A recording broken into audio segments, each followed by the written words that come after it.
Hello friends, ये dictation मासिक पत्रिका से ली गई है। डिक्टेशन की गति रहेगी 80 शब्द प्रति मिनट।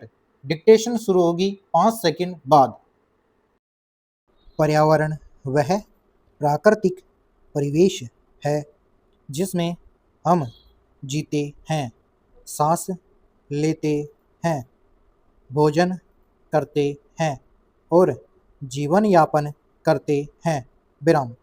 इसमें वायु, जल, भूमि, वनस्पति, जीव जंतु और संपूर्ण पारिस्थितिकी तंत्र शामिल है। किंतु पिछले कुछ दशकों में औद्योगिकरण, नगरीकरण, जनसंख्या वृद्धि और प्राकृतिक संसाधनों के अंधाधुंध दोहन ने पर्यावरण को गंभीर रूप से प्रभावित किया है। प्रदूषण के विभिन्न रूप वायु, जल, भूमि और ध्वनि अब वैश्विक चिंता का विषय बन चुके हैं। पर्यावरण में आए इस असंतुलन का दुष्परिणाम हमें प्राकृतिक आपदाओं, जलवायु परिवर्तन, तापमान वृद्धि, जैव विविधता में कमी और मानव स्वास्थ्य पर पड़ते प्रभावों के रूप में देखने को मिल रहा है।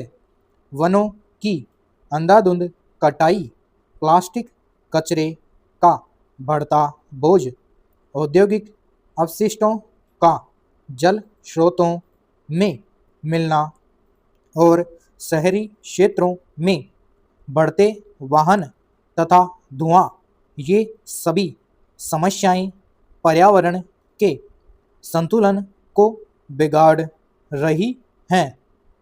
यह आवश्यक हो गया है कि हर व्यक्ति और संस्था पर्यावरण संरक्षण की दिशा में ठोस कदम उठाए।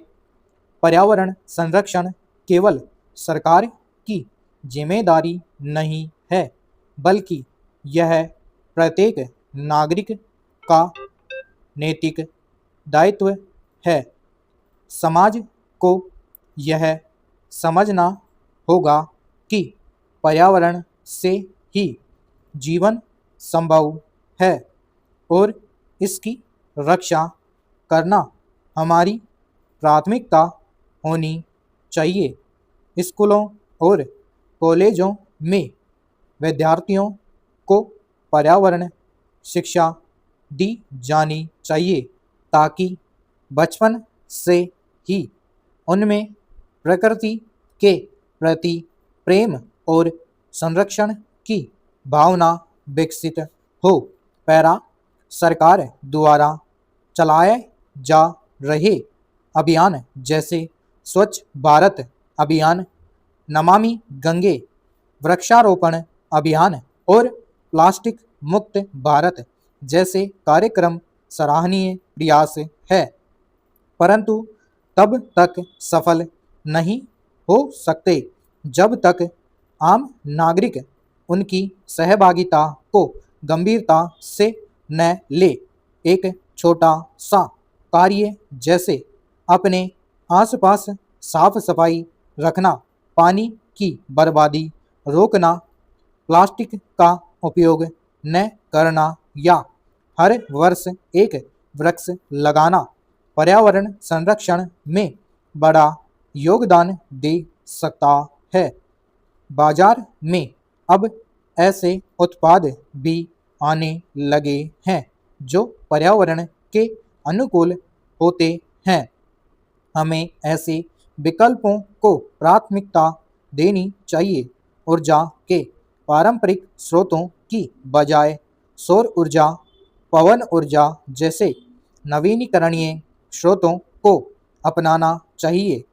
वाहनों का संयमित प्रयोग, साइकिल चलाना, सार्वजनिक परिवहन का उपयोग करना आदि भी प्रदूषण घटाने में सहायक है। शहरी नियोजन में हरियाली और जल निकासी व्यवस्था को विशेष ध्यान रखना चाहिए। वर्षा जल संचयन को अनिवार्य रूप से अपनाना चाहिए ताकि भूजल स्तर संतुलित रहे।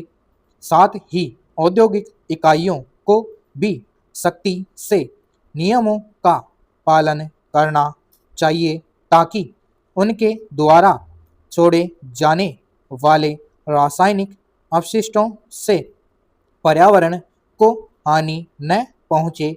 पैरा पर्यावरण संरक्षण कोई एक दिन का कार्य नहीं बल्कि यह सतत प्रयास है।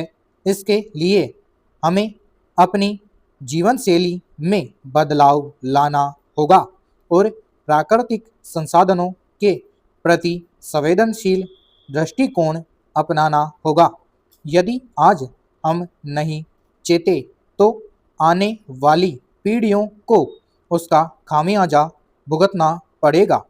पर्यावरण हमारे जीवन का मूल आधार है।